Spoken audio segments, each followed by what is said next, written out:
So with the services that are provided, and a number of them, they're still coming back. They're still being brought back from various bases overseas back to the various locations in their hometowns here in the area.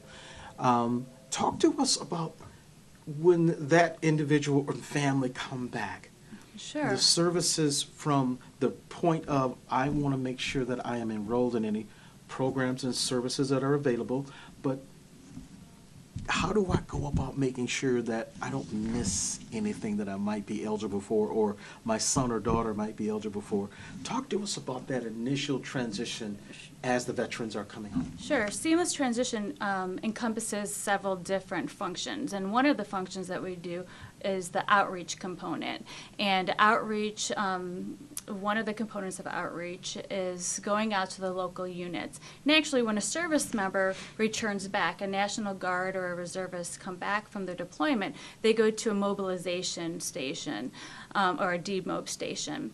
And at that event, VA personnel are there to make sure that they know about their benefits. So that's one point of entry that happens. The VA personnel lets them know about their benefits, helps them enroll for VA healthcare services, and then that information is transmitted to the local VA. So I get alerted that they're coming into our system.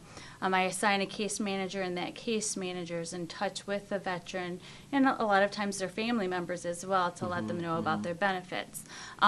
That is on a more national scope. Locally, it's important for us to engage in our local units here in Washtenaw County or in our local area. So we're letting the units know who we are. We're having ongoing conversations with them. We get alerted when they're coming back.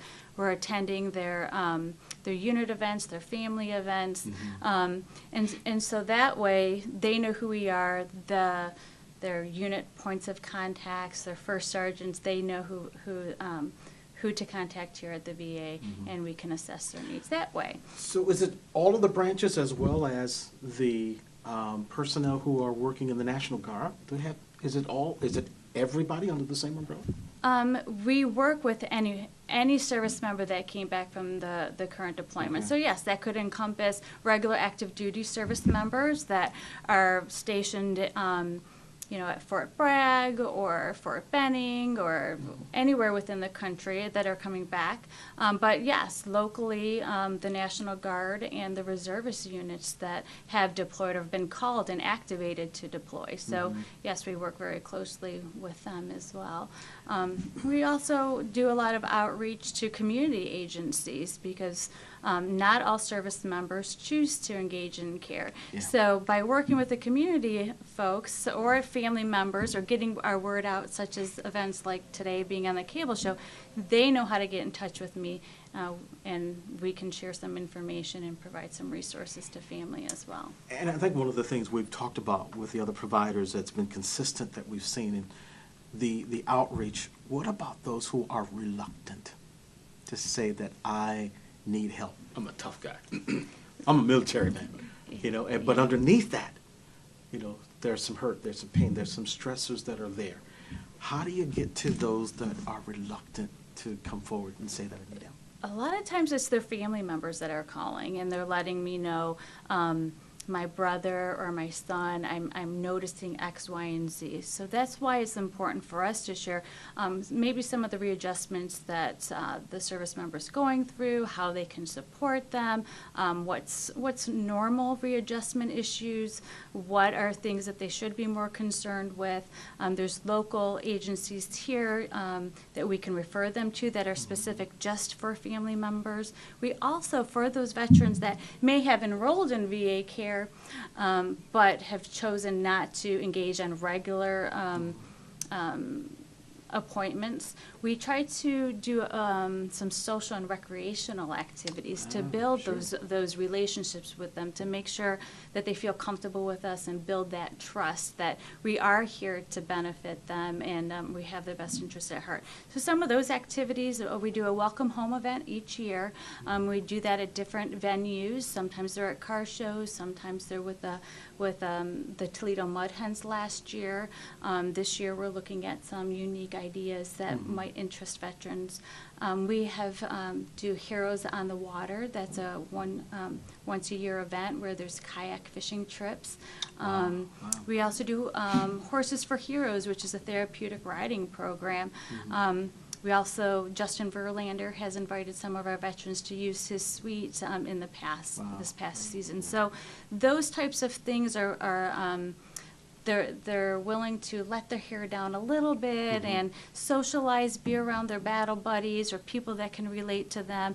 And they might be more apt to give us a call and say, you know what, so, you know, my friend or someone that I talk to, they're dealing with some of the same things that I'm dealing with, and I think I'm ready to engage, or what can I do? So, Yeah. And so for those veterans who will reach out for the service, case management is critical. it is, yes. It's a critical component with building not only the trust and rapport, but then a sequence of follow-through once the assessment is made. Talk to us about how important that is. Sure. Every veteran that enters into our VA system to enroll in care and present for an initial appointment, our case managers assess them for some common post-deployment issues, as well as some, we call them psychosocial issues. Those are issues like housing, relationship, legal, financial issues, surrounding coming back from their deployment. So our case managers assess them for all of those things, decide with the veteran what's the most priority. Let's prioritize these. Sometimes if they have a lot going on, we'll focus on what's most important, and then we can build from there. Coordinate those care, whether that's with mental health or maybe with primary care, maybe getting them some financial resources, connecting them with our HR to look for some jobs. So in that case manager will assess with that veteran how often they need to be in contact. Should that be weekly? Should it be monthly?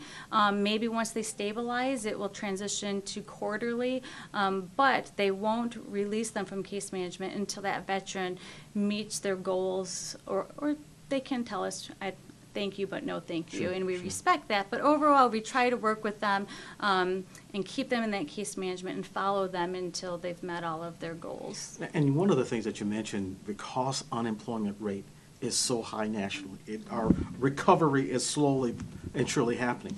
But for the returning vets, as they get into that employment pool with everyone else who is still looking, has there been success with being able to find employment? With those specialized skills that some of them have obtained, but then the ability to have employers who's saying, I'm going to help. And we're going to work with the families and the individuals, even though we may not have always consistency to start, but we want to provide an opportunity. Have you seen receptiveness on the end of employers? Well, I do think that community nowadays want to help veterans. They want to wrap their arms around them and see them do well in society. From a VA perspective, we do have our HR here that is going out to the community, participating in job fairs, helping them go on USA Jobs. For veterans that are having some challenges, we have our voc rehab services under VBA, and that could be retraining for our disabled veterans to get them into an occupation where they could be more successful. A lot of our veterans are utilizing their GI benefits, the GI 911 bill. They're going back to school. So we do have a case manager that goes out to colleges and can meet with veterans and get them looking at different options within the VA that they might want to explore for employment. Yeah, and I think that's so critical with knowing the services that are available, but how do you make the transition to get the help, but also providing them with the awareness to know how to ask for help. Because, again, they're really into, I'm transitioning into trying to pull my life back, even though this is a significant part of it now. I want things to come back to normal. Sure. And do you find that one of the big challenges is that normal is redefined for vets? It is, in the sense that, especially our veterans that have been on active duty, they've been in the military for 10 years, so they are learning to readjust to society and being a part of, away from that military culture. But I think that being at the VA supports that culture, and being around different veterans or their battle buddies can help with supporting those transitions that they make. The efforts that are underway here with dealing with post-traumatic stress syndrome and those who are integrating, again, one of the things I was with working with employers, do they also work with vets if the person who might need to come in for assistance, so it still be able to maintain their jobs and not lose the job that they've been provided because they do need some assistance with dealing with some of the stressors?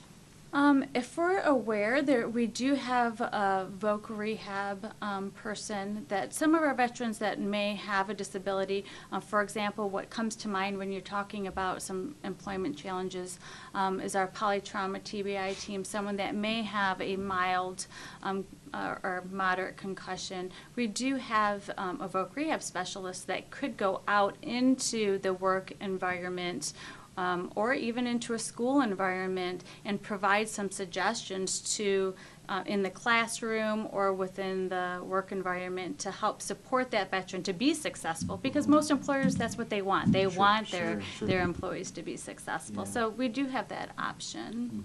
So, and then from employers to community outreach, how important is this initiative with your program and the outreach? First, and give us the telephone number that we can reach you here as well.